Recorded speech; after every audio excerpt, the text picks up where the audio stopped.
Ce film présente une technique nouvelle et originale de septorinoplastie qui repose sur une désarticulation entre nez osseux et cartilagineux. Cette technique permet de rendre au nez son esthétique naturelle et permet de corriger efficacement les déformations de la cloison et de la pyramide nasale, quelle que soit l'importance de ces déformations.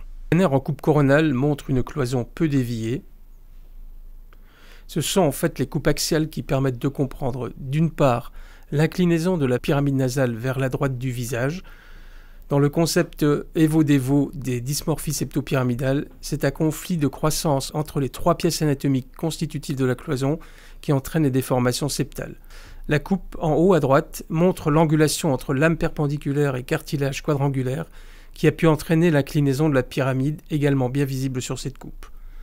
Ce sont les coupes axiales qui permettent également de comprendre l'obstruction nasale de cette patiente. Sur les deux coupes du bas, la flèche montre en effet à gauche et à droite une sténose de la valve nasale interne. Il paraît important de signaler dès à présent que la septorinoplastie par désarticulation va permettre de lever cette sténose bilatérale sans recourir à des greffons.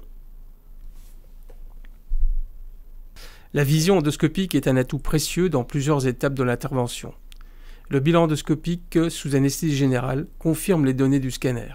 Ici, la sténose de la valve nasale interne gauche et l'angulation entre le cartilage quadrangulaire et la lame perpendiculaire, alors que la cloison osseuse postérieure apparaît rectiligne.